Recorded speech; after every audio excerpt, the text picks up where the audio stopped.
It's cold again, but it's going to warm up this weekend. Looking forward to that. Welcome on in to the bullpen. It's a Bull and Fox edition, as it is every Thursday morning in Northeast Ohio. It's going to be at least 45 degrees 6 days in a row starting Saturday, Dustin. Exciting times. Let's go. Right? Well, it's exciting until Tuesday when I'm on a cruise in the Caribbean. How about that? Oh, you're out? I'm out. When are you leaving? First thing Tuesday morning? Yeah, we fly to Fort Lauderdale Tuesday morning. Yeah. And we take off at I think 1 o'clock. Is this the Buckeye cruise? It is. Is Tyvis going too, or you don't know? Tyvis is – I don't think Tyvis is going. Yeah, he hasn't mentioned anything, so I'm guessing he's not going. All right, well, that's always a lot of fun. What's the highlight this time? Anything of note? The highlight? I don't know. I mean, it's the last 2 years have been on a smaller cruise line. Right. It's a nicer cruise line. It's a little more expensive, but it's like a tighter there's only, I think, 500 passengers. As opposed to what's it been in the past? Like 3,000. Oh, it's a big difference. Yeah. So people are paying a lot more, but people can afford it. So it's exactly. And it's going to a good cause. So these are, high-end boosters and, folks of that ilk. All right. I want to give back to try and kick some cancer research ass. Yeah, good. Yeah, that's great. And hopefully, all right, we're going to report from all the hijinks on the boat after that. So you love I got to talk to you. So if we maybe I can do a pod with you on the boat. Yeah, that would be fun. All right, let's see if we can figure it out. Yeah, we'll talk about it later. We'll check it out. Late coming up, plenty of Browns talk, including an interesting article I read on ESPN from somebody named Ben Solak, who honestly I never heard of before. But it was an interesting column about quarterbacks, and I wanted to get your take on it. So we'll get to that a little bit later. We'll take your chats, of course. Mr. Chairman of the Board, good morning, Bull and Fox, with the Bull and Fox emojis. Eric says hello from Spain. And last call says morning, Bull and Fox. Spain, where it is, 3 in the afternoon? I think they're 6 hours ahead. I don't know. Buenos dias. Yeah. So at least it's not the middle of the night. We had somebody listening from Japan the other day. Today it's Spain. Cool. Well, we appreciate it. It is a 6-hour difference. I actually got that right. All right. I'm impressed with myself. All right, but we begin with the Cavaliers, who last night, Dustin, played the final game, or their final game before the All-Star break. Not a surprise, manhandling the Washington Wizards by a final of 138-113. They dominated from the first quarter on. Obviously, nobody played a crazy amount of minutes. James Harden and Donovan Mitchell played the most at 28 apiece. And James Harden only took 4 field goals, but they didn't need him to, because this was the Sam Merrill game. Sam Merrill had 32 points in 25 minutes. He was 11 of 12 from the field, including an insane 9 of 10 from 3. The rest of the team was 7 of 28 from 3. He was 9 of 10.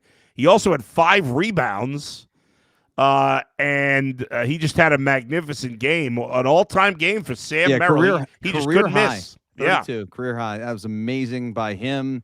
A game that the Cavs, I mean, listen, if it's not with James Harden after this trade, you're playing the Wizards before the All-Star break. If everything was just status quo, there'd have been half the people there. Oh, yeah. It wouldn't have had the atmosphere and all of that. Instead, it was a really nice night. I wish I could have been there last night. I had an obligation. We had tickets. We could not go to this particular game. I told you yesterday we did re-up our season tickets for next year, which we were not going to do. Right. We did this since the Cavs made the move for Harden and made the trade for Ellis and Schroeder as well. I like where this team's headed. I like the way they're playing. They've won 10 of their last 11 games heading into the All-Star break. It's just we're hitting a sweet spot here. I hope it continues after the All-Star game. The key is going to be health. Can they keep we know Harden has no problem staying healthy generally. Can the rest of these guys that have had injury issues, you've moved on from Garland and Ball, who have had injury issues, but some of these other guys, can they stay healthy? If they can, they're very dangerous. I thought once again, and again, we'll take it with a grain of salt because it was the Wizards and they're terrible. But right off the bat, again, Jared Allen doing things like he was taking a couple times he took the ball at the free throw line and made a move to the basket. It's like, where's this come from? He's been empowered. Yeah, I feel like 8 of 8 from the field. In fact, the starting lineup for the Cavs of Allen, Harden, Mitchell, Merrill, and Tyson And again, James Harden didn't shoot the ball all that much.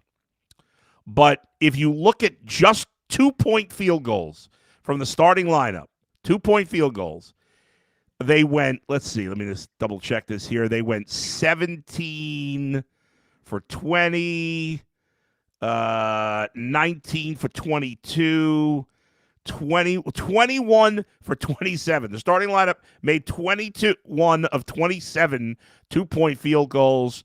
Jarrett Allen had 21 points and 9 rebounds. He had 2 block shots also. Donovan Mitchell did his thing with 30. A ho-hum, only, 30 points for him. And it was a James Harden, one of those games like he said it after. He's like, are we going to win? I don't have to shoot all the time. He only took 4 shots. Yeah. Yeah, didn't have to. Points. Didn't have to. I mean, 11 assists. He did turn it over a bit, but 11 just assists. Having him on the court creates an unbelievable amount of space. Right. And when those guys on the outside are knocking down those triples, like Harden doesn't have to do much. Like he facilitates the offense. That's the one thing that I think people are maybe missing with Harden in this move. He's completely different than Darius Garland. Garland was not a ball dominant kind of isolation type of guy that can facilitate. I mean, he gets up and down the court and he can score and he's younger and that whole thing. But Harden's different. It now has the option to get it in the paint with some elite play from Jarrett Allen, and we'll get Mobley back at some point. Yeah. I mean, he's an elite passer. We know that. And then you're going to see more threes. And if the guys are making the threes, that's going to be crucial for them, especially in the postseason. And then the other thing, about Harden is like, how this goes, man. NBA basketball in the postseason, so much different. Might as well be a different sport. Like, I feel like, and again, he hasn't had a ton of great success. Right. We know that in big spots in the playoffs. However, with this team, they're going to play a little bit differently. I'm excited to see what he does with Donovan Mitchell.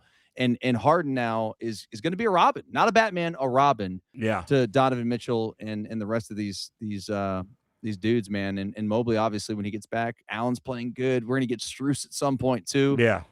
I don't know, man. I know we're into the All-Star break here, Valentine's Day weekend, and I'm super pumped about this team.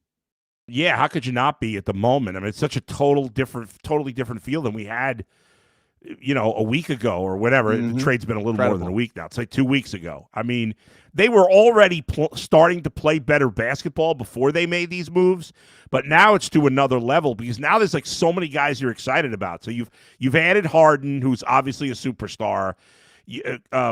Both Schroeder and Ellis have been great additions so far as bench players. Throw in the fact that, Jarrett Allen looks like a totally different player. And, of course, Jalen Tyson, who went from an unheralded rookie who didn't play a single meaningful minute in the playoffs to being in the starting lineup of a team that could get to the finals with his breakout season. I know he didn't do much yesterday. There's just it's a lot of different areas. Even guys like Naquan Tomlin and Thomas Bryant, when those guys are out there, they give them some quality minutes here and there, and it all adds up in the playoffs, I mean, I don't know that Naquan Tomlin and Bryant are going to be playing in the playoffs, but, you want guys deep on the bench that maybe, if you have to throw them in there for 2-3 minutes or something. Right. Especially Bryant because they're so shorthanded in the front court that if somebody got foul trouble or there's an injury or something. But yeah, the Cavs are playing great. They 34-21, obviously season high 13 games over 500 here at the break. They at the moment are in 4th place in the East. They're a game back of the Knicks, a game and a half, 2 in the loss column back of Boston. Still 7 back in Detroit. Detroit continues to play great basketball. The 4 teams at the top of the East are all playing great. I mean, Detroit's won 3 in a row and 8 of 10. The Celtics have won 7 of 10. The Knicks have won 8 of 10. And the Cavs have won 5 in a row and 9 of 10. So those 4 teams are all playing extremely well right now. And we'll see when it comes to playoff time. Obviously, we got 2 months to go, but hopefully, I mean, listen, there are these suspensions that were handed down to the Pistons players. Hopefully that kind of screws up their rhythm a little bit here. Could be. And lets the Cavaliers maybe, creep up on them a little bit and put a little pressure to maybe get that 1 seed. Yeah, absolutely. So it's exciting time. All right, so we'll leave the Cavs for now as they go on a break. Obviously, the NFL's on a break here, but it doesn't last for long. Free agency starts in 4 weeks. That's it. I think the tampering period begins on March 11th. The draft 6 weeks roughly after that. I was reading, just looking over some stuff, and I came across 2 interesting columns on ESPN that I wanted to bring up here. Jeremy Fowler, who we know. Oh, yeah. I've interviewed him many times. Yep. He wrote a column this morning. NFL overhaul tiers, rebuild time for the 18 non-playoff teams. So he put the 18 non-playoff teams in Arizona, Atlanta, Baltimore, Cincinnati, Cleveland, Dallas, Detroit, Indy, KC, Vegas, Miami, Minnesota, New Orleans, the Giants, the Jets, Tampa, Tennessee, and Washington, and put them in different tiers of where they are in their hunt to get back into the postseason. So first, real quick, do you agree with his category? So his top category is no need to panic. That's the Ravens, the Lions, and the Chiefs. Sure. Okay. The next group is a few moves away. There he's got the Bengals, the Cowboys, the Colts, the Vikings, and the Buccaneers. A problem with any of those? No. All right. His next category is sneaky good trajectory. In that group, he's got the Falcons, the Saints, and the Giants. Okay. I'm okay with that. All right. I don't know if I agree with Atlanta. I just don't like their quarterback situation, but all right. Then he's got the Commanders by themselves in a tier of somewhere between contention and reset. I mean, they're just one injury away from being a reset. Right, but if they're also one, I mean, if Jaden Daniels stays healthy, then they're a playoff team every year. However, right. I was thinking about this yesterday. I was kind of like, had like an epiphany. The Giants are going to win the NFC East next year. Really? What makes you say that? I mean, I like Dart a lot. Yeah. And I just think that team needs a Harbaugh. And like he'll turn that thing. Dude, he's just an unbelievable coach. Well, their offense, you look at their offense, right? Their defense is decent. Their offense is interesting because Dart showed a lot of ability. He also got hurt 1 million times in his rookie season, which is not good. And he was in the concussion protocol like 3-4 times, which is obviously really bad. You got Malik Neighbors, who, when healthy, is top 10 wide receiver, maybe even top 5, but he's coming off a significant injury. Cam Scattaboo, your guy, had a nice rookie season before he got hurt. So you're dealing with your 3 best players on offense, your best quarterback, your best running back, your best wide receiver, all coming back from injury. And so that's a concern. I don't think it's crazy that the Giants could win the division. I don't like Dallas. Washington, it all hinges on Jaden Daniels. And maybe Philly, continues to take a step backwards. But that's not crazy. We'll see. I'll be interested to see how Neighbors and Scattaboo come back because they are both really good weapons. I actually like the backfield combination of Scattaboo and Tyrone Tracy for the Giants. It's a nice combo because they're completely different. They complement each other well. Yeah. Scattaboo definitely brings that physicality to the deal. And yeah. I don't even know that the injury is going to affect his game that much because he plays his style is just, it doesn't even matter. Like if he loses a step, does that change his game that much? No. I hate this. I feel like maybe it's going to feel like I'm just saying this because he's a white dude. Go ahead. But he reminds me of John Riggins. I wasn't thinking John Riggins. Were you thinking Mike Allstott or something? Although it's very funny that you say John Riggins because John Riggins comes up in my weekly vocabulary. Oh, really? Why is that? Because like when we play tennis and we're like yelling out the score, a lot of times, like if it's 3-3, I'll be like, all right, Scottie Pippen. I just yell out a player name, and if it's 4-4, I'll yell John Riggins. John Riggins, he's that style of back where it's I used to love him. This guy doesn't look like a running back, but more because of the shape of his body and the size. Than no doubt. Anything else. And doesn't Scattaboo also wear 44? I can't remember. Does he? I think he's the same number. Yeah. No, that would make sense. Okay, the next category is where the Browns are. They're not in the bottom category. So they have in the middle of a rebuild, the Browns, the Titans, and then full-blown overhaul, Cardinals and Raiders and Dolphins and Jets. You agree with those tiers? Give me the full-blown overhaul. Full-blown overhaul. They say Cardinals, Raiders, Dolphins, and Jets. Okay, that's fair. And then what's the category called? The Browns and Browns and Titans are in the middle of a rebuild. Yeah, dude, I think he's kind of spot on. Yeah, he did. We can nitpick it if you want to, but I don't really want to because he did the work. Yeah, I mean, I would probably put Washington in one of the higher categories above it, but I think everything else is dead on. Here's what he says about the Browns. There's the hope for a quick turnaround. Every team he has a hope for a quick turnaround and why it might take longer than hope. So his hope for a quick turnaround says Cleveland has an impressive defense led by Myles Garrett, but with pillars at all three levels. With 4 picks in the top 70, 2 in the first round, the Browns could do serious work to improve an offense that already has intriguing young players such as running back Quinshon Judkins and tight end Harold Fannin Jr. Why it might take longer than hoped. A once dominant offensive line needs a reset. Quarterback is still an issue with no clear-cut solutions in the draft. The team is weak at wide receiver and still paying Deshaun Watson's contract for 1 more year. It also needs new leadership on defense after the Jim Schwartz fiasco. Expecting a playoff appearance in 2026 is probably asking a lot.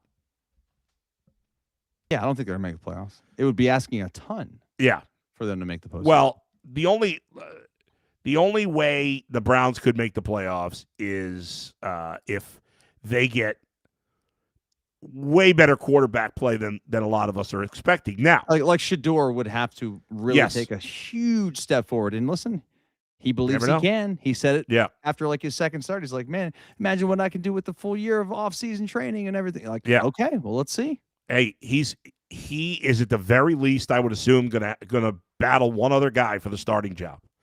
I think it's going to be Shador versus somebody for the starting job of the Browns. So he's going to get way more reps than he got last year. Mm-hmm. He's probably going to get the 1A reps, at worst the 1B reps. But I think, odds are, as of now, 1A reps in training camp and in the preseason, and he's going to have his opportunity. And if he or, I guess, somebody else that we're not thinking of maybe right now takes a big jump and has a big-time season, they also got to get it right in the draft because right now, I know Jerry Jeudy had a terrible season, and he's their best wide receiver. And nobody else on this team, they have no other wide receivers on this team that are starting caliber players. They're all 4th and 5th receivers besides him. I mean, who's the number 2 receiver right now? I guess Cedric Tillman. I was going to say Tillman? Right, but he's a 4th receiver, I think. Right, but the Browns could turn that around. I mean, you could draft a guy in the first round. You could sign a guy or trade for a guy. Like, they need 2 legitimate wide receivers this offseason. And obviously the offensive line has a lot of work to do. But ultimately, if they get, middle, like just solid quarterback play, I'd give them an outside shot to make the playoffs with solid quarterback, like pretty good quarterback play. They don't have to be great because the defense is really good. But will the defense go backwards without Schwartz? We'll see. Now, speaking of quarterbacks, Dustin, the other article I was looking at ESPN this morning was written by a guy named Ben Solak. Ben looks like he's like 15, but he's been covering the NFL for about 10 years, and he recently joined ESPN, I think in the last year or two, and he wrote a very interesting column to me that the headline is How Quarterback-Needy NFL Teams Can Approach the Bad Offseason Market. And then he lists the quarterbacks that could be available, kind of like what Zach did yesterday on the Ultimate Cleveland Sports Show. And then he lists the teams that could be in the market for a quarterback. And what he said about the Browns, I really wanted your take on this. He says, the Browns should aggressively pursue and sign Malik Willis in free agency. Why not? Already leveraged aggressively against future cap years, the Browns will start to make up financial ground only once they have a quarterback on a good deal. If they trade for Will Levis or Anthony Richardson with 1 year remaining on their respective contracts, they'll be negotiating from a weaker position should either player actually hit. They should give Willis $30 million per year now, backload it, and let him ride as their developmental starter for the next few seasons. His tools are so remarkably beyond those of Dylan Gabriel and Shedeur Sanders, and he has a style of play similar to Lamar Jackson, with whom Todd Monken just worked. This is a good marriage. You buying or selling what he's selling? I mean, I could easily buy that. I could easily sell it. Yeah. And here's why. Yeah. I haven't studied Malik Willis. I have no idea. I can't just sit here. I'm not going to BS you guys and be like, yeah, Malik Willis is a way better skill set than Shedeur Sanders. I haven't watched him play. Yeah. I have no idea. I mean, that's why the Browns are paying these guys a bunch of money and Andrew Berry a bunch of money to figure this out. It just seems I can see that. I mean, look, he's been in the league for a few years. I mean, he's had opportunities to learn. He's a developmental guy from Liberty who had a ton of talent. There's a reason he was drafted from a school like Liberty, and he's kind of a Liberty. He's a bit of a project, right? Yeah. But he certainly showed some signs of something last year. I feel like if he doesn't go to Miami, there's a little bit of a red flag there. It could be. That's true. Because unless the Browns just made him such a huge offer that he couldn't refuse it. But here's the thing. Like, if the Browns want to bring in Malik Willis, okay, I'll live with it. I'm not convinced, as Ben Solak is, that he's way more talented than Shedeur Sanders. He mentions Dylan Gabriel. I don't even care about Dylan Gabriel. I'm not convinced that he's way more talented. You're right. I'm not sure. I don't know. Poor Dylan Gabriel, right?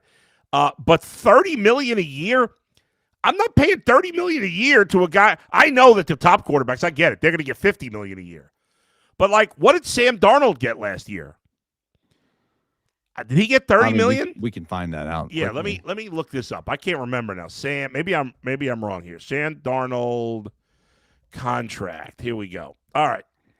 Sam Darnold signed a 3-year, $100 million deal last year. So he got paid 55 guaranteed, 33 annual. Okay, so about $33 million a year. $33.5 million per year.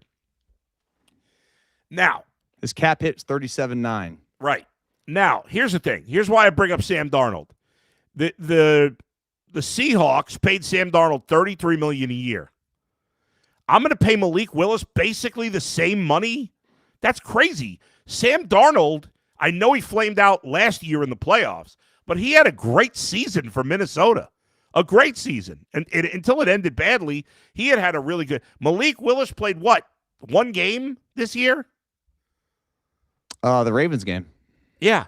So you're telling me, and I know it's a year later, so the money goes up, whatever, and it's a little less money. But you're telling me I'm going to pay essentially the same money for Malik Willis, who was a third-round pick who's barely played, that the Seahawks paid Sam Darnold, who was a first-round pick and at least had one great season, or if you want to say one very good season?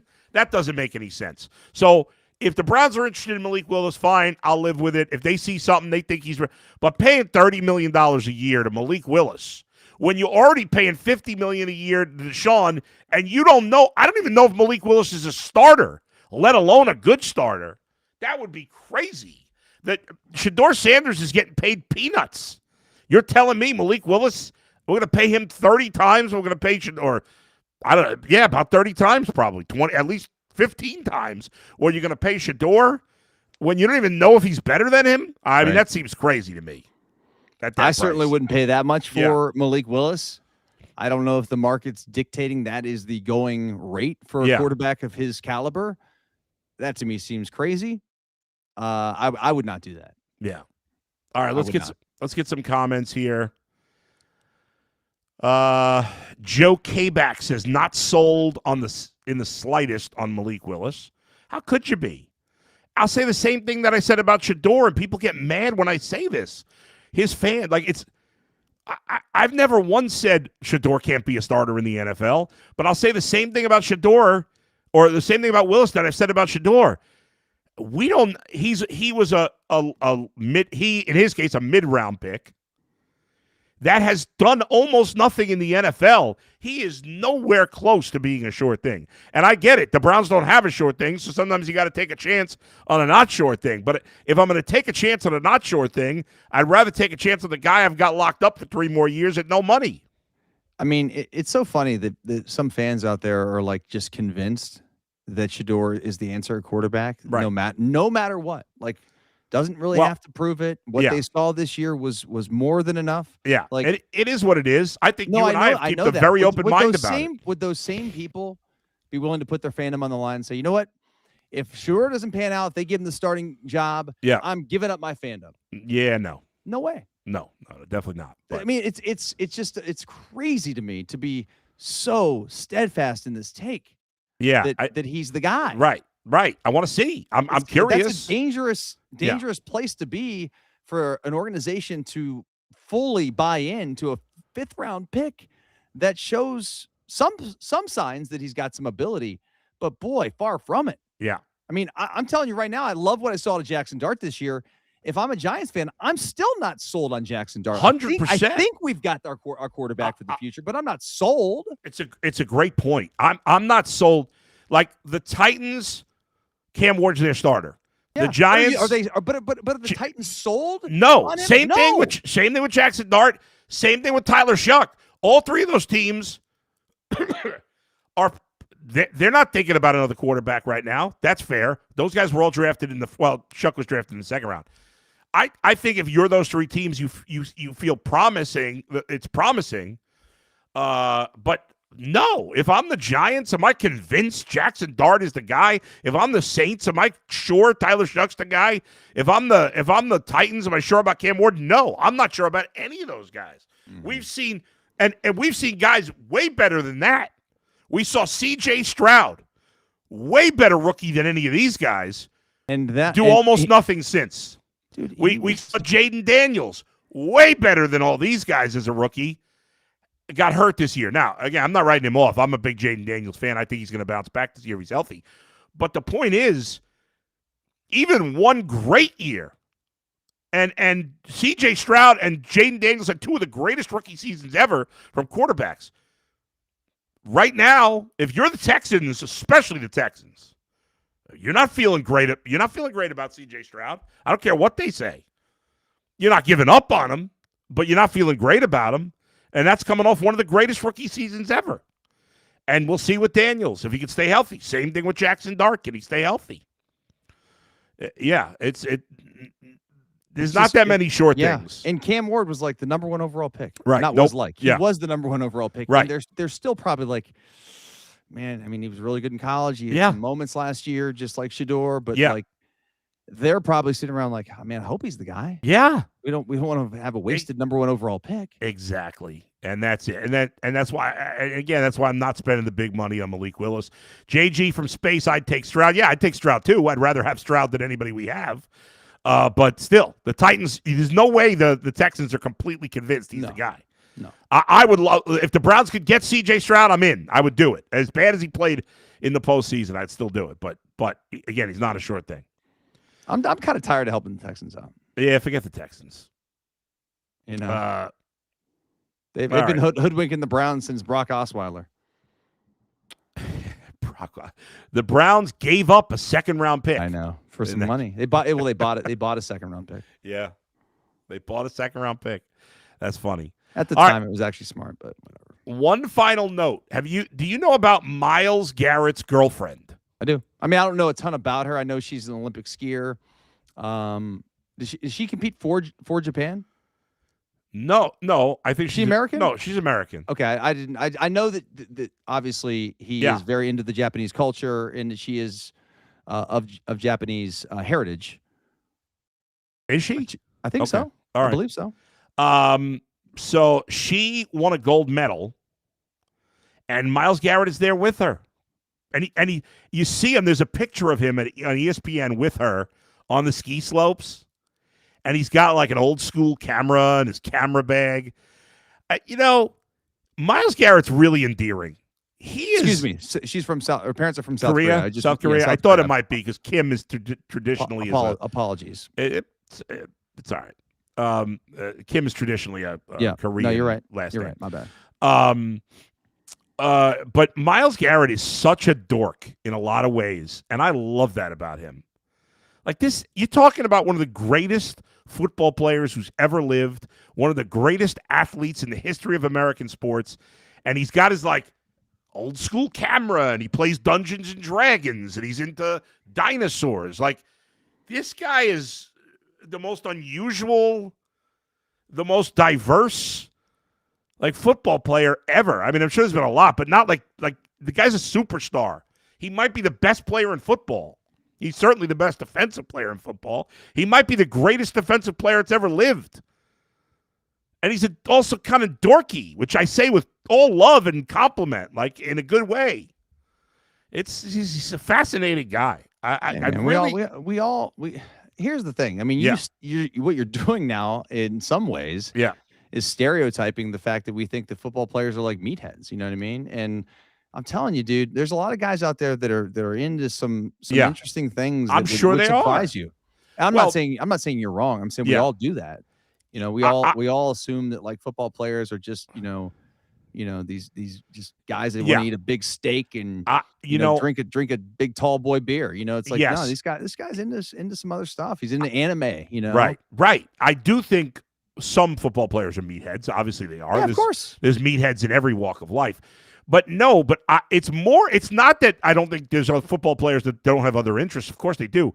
But his interests are so, like, kind of nerdy, like I said, and I'm sure there's other guys, but you don't, like, but you're right. I didn't even mention anime, which he's into. Like, it's just, I find it interesting. And good for him for supporting his girlfriend. Good for her for winning a gold medal. And there you go. She's a snowboarder, shout out to man. I wonder if Myles Garrett, I know he probably can't snowboard, but I wonder if he, on the low has gotten on the slopes. Yeah, right. The Browns certainly don't want that happening. No, they don't want that to happen. No. All right, folks. Bet Rivers and the Bullpen are giving away our first bonus bet of the year to all the listeners of this show, of the Bullpen, from now through February 22nd. So now through, 10 days from now.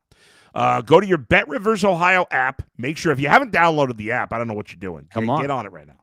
Enter the code ATB202. That's ATB202. You'll see it right there on the screen, ATB202, to get a $10 bonus bet at Bet Rivers. That code again is ATB202. Available only in Ohio. Must be 21. Eligible players only. Gambling problem? Call 1-800-GAMBLER. There you go. Dustin, final thought? Final thoughts. Happy Valentine's Day, everybody. This is a great weekend. We got tomorrow's Friday the 13th. Oh, your favorite day. Spooky. Yeah. And then Saturday you got Valentine's Day. If you a made up holiday. Yeah, that's fine. By the card company. At least it's better than Sweetest Day. Another made up holiday. Yeah, but Valentine's Northeast Day, Ohio specific. Correct. I mean, Valentine's Day's been around forever. It has been. So anyway, if you haven't bought a gift yet, we're behind the 8 ball with it being this Saturday. Will you watch Friday the 13th? You don't have to go over the top with gifts for Valentine's Day. Just get your special somebody some flowers and just tell them you love them. How about that? That's a good idea. Or chocolates. Will you be doing a Friday the 13th marathon on Friday the 13th? No, but I'm going to the haunted schoolhouse. Is that specific for Friday the 13th, or is it always open? No, it's so they do this thing down here in Akron where for Valentine's Day it's called Cupid's Revenge. So for 2 nights they turn the haunted house that's usually open during Halloween into this, like, it's kind of funny. It's like a bloody horror theme. Oh, that's where there's like, Cupid is on the loose essentially. All right, and killing people. Fun. Yes. Yeah, but it's like, do your kids enjoy this, or is it too scary? It's 18 and over. Oh, really? Yeah. It's too gory? This one is. Oh, man. Geez, you'd think that would be like kids would want to see that type of thing, but this one must be particularly disturbing. Anyway, on that note, thanks to everybody for joining us today. We'll see. I'll be on next week. I don't know. We'll see about Dustin with him being on the trip. We'll let you know. Probably. You know what? We'll talk more off the air. Yeah, it's too inside baseball, but we're hoping that I can maybe be with you on Thursday. That would be cool if you could do it from the ship. Yep. Thanks to Alex and Levi for producing today. Thanks to all of you for watching and listening. We'll talk to you next time. Where else but right here in the Animal House in the Bullpen. Brought to you by Bet Rivers. See you, everybody. Peace.